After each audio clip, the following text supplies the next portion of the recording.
나는 오래 살아왔다. 그리고 솔직히 말하자면 젊은 시절보다 지금이 훨씬 덜 괴롭다. 사람들은 흔히 이렇게 말한다. 나이가 들수록 몸은 망가지고 마음은 외로워지고 인생은 점점 쓸쓸해진다고. 하지만 나는 그 말에 고개를 조금 갸웃하게 된다. 왜냐하면 고통의 대부분은 나이가 아니라 기대에서 비롯되기 때문이다. 젊을 때 나는 믿었다. 나는 한때 인생이란 것을 거대한 보상 시스템이라 착각했다.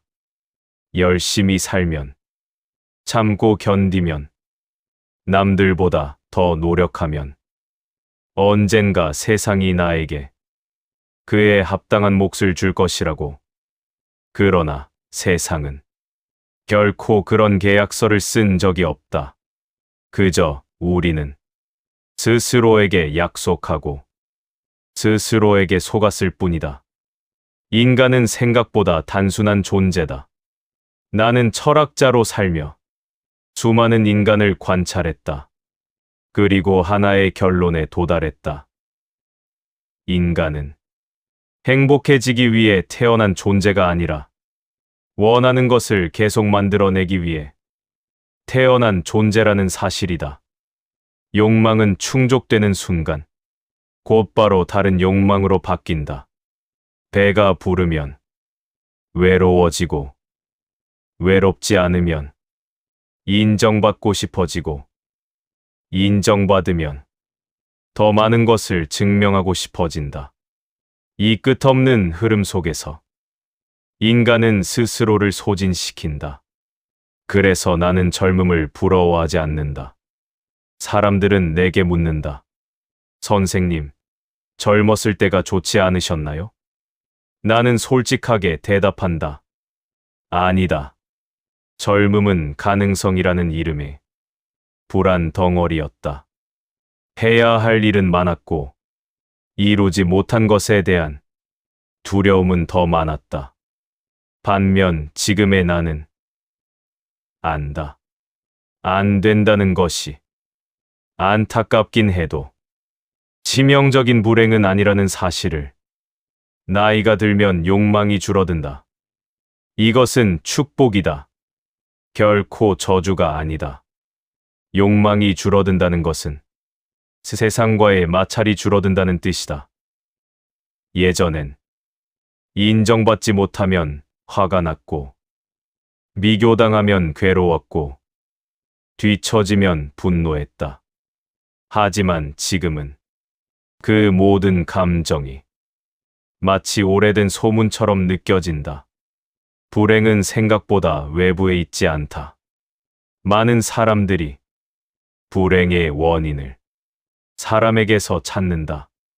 배우자가, 자식이, 상사가, 세상이. 하지만 나는 감히 말한다.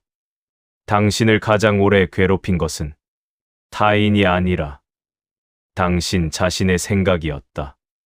같은 상황에서도 어떤 이는 웃고 어떤 이는 무너진다. 상황이 아니라 해석이 문제다. 나는 이렇게 마음을 다스렸다.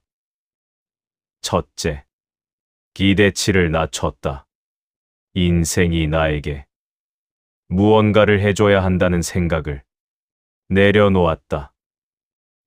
둘째, 사람에게서 완벽함을 기대하지 않았다. 사람은 원래 자기중심적이고 불완전하고 때로는 이기적이다. 그 사실을 받아들이자 분노할 일이 현저히 줄었다. 셋째, 고독을 부정하지 않았다. 고독은 실패의 결과가 아니라 자유의 공간이다. 혼자 있는 시간이 주는 선물.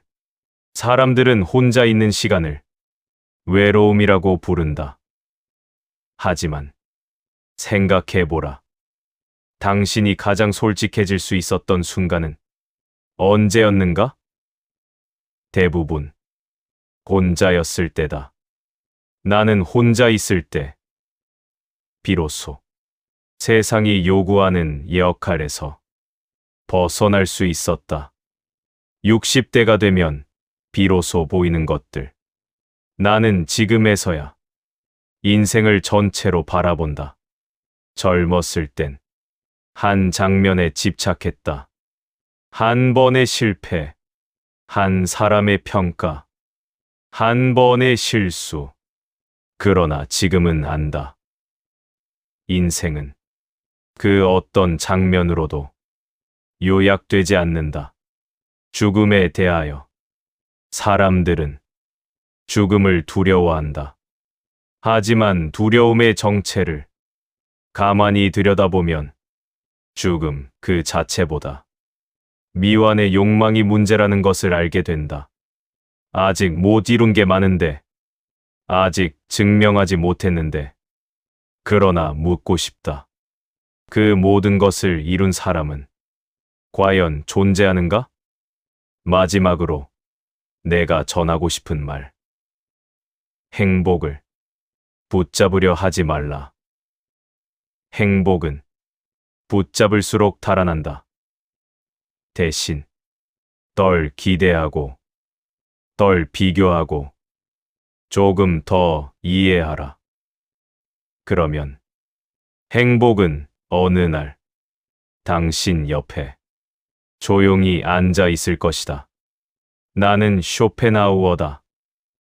그리고 당신보다 조금 먼저 인생의 언덕을 내려온 사람일 뿐이다.